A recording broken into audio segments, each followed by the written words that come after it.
अस्सलाम वालेकुम। हम पिछले 2 महीने से पूरे पाकिस्तान में सिर्फ इस गर्ज से घूम रहे थे कि ग्राउंड रियलिटीज को जान सकें। पिछले 1.5 साल में ताकत का जो बेदरेग इस्तेमाल हुआ, हर कानून की धज्जियां उड़ाई गई, हर हरबा इस्तेमाल किया गया कि लोगों को खौफजदा किया जा सके, एक मखसूस पार्टी को खत्म कर दिया जाए। क्या इन सारे इवेंट्स के बाद लोगों की सोच में कोई तब्दीली आई? क्या लोग खौफजदा हुए? क्या लोगों की सिम्मत बदल गई?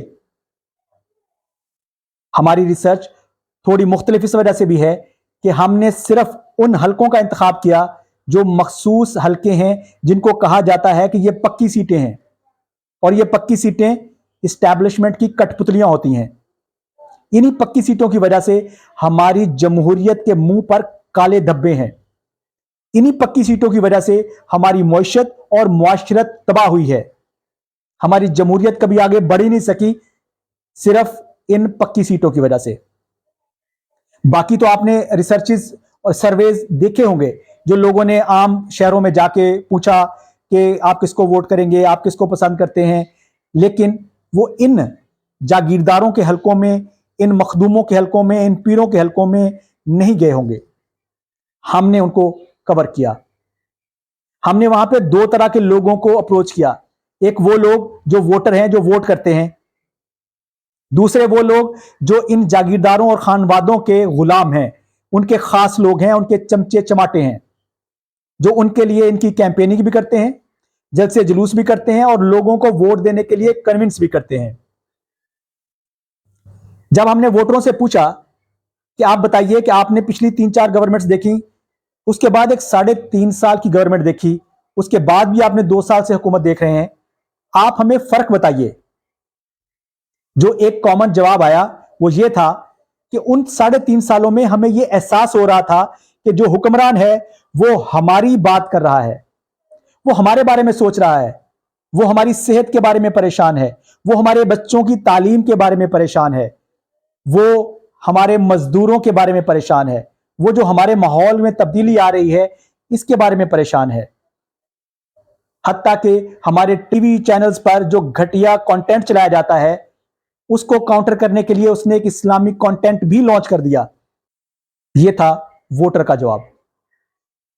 उसके बाद जो उनके चमचे चमाटे थे, उनसे हमने कोई डायरेक्टली सवाल नहीं पूछा कि आप बताएं कौन जीतेगा, अगली हुकूमत किसकी आएगी, या आपका सरदार जीतेगा कि नहीं जीतेगा। हमने उनसे सिंपल पूछा कि आप हर दफा अपने वडेरे के लिए कैंपेन करते हैं, पिछली कैंपेन भी की, उससे पिछली भी की, इस दफा भी आप वोट मांगने के लिए जाना शुरू हो चुके हैं, कोई तब्दीली महसूस हुई?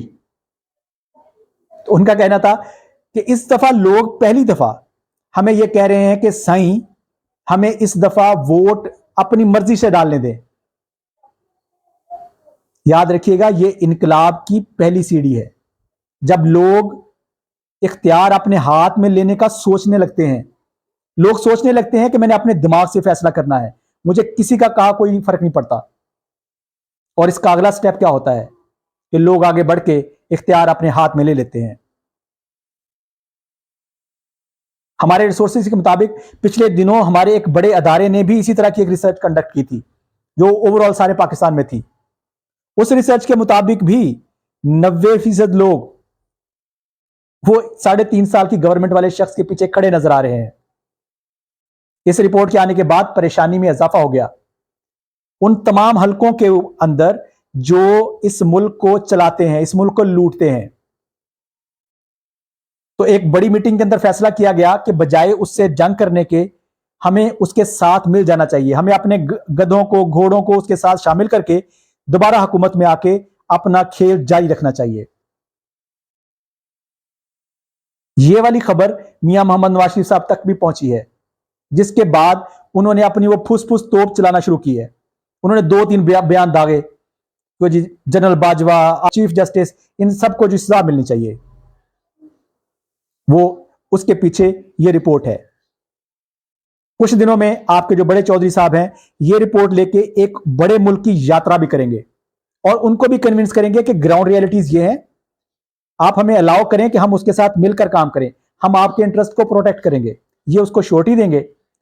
अगर वहां से इजाजत मिल गई तो अगले 1 महीने में हर चीज पॉजिटिव हो जाएगी। अगर वहां से इजाजत नहीं मिली तो फिर शायद इलेक्शन नहीं होंगे। अस्सलाम वालेकुम।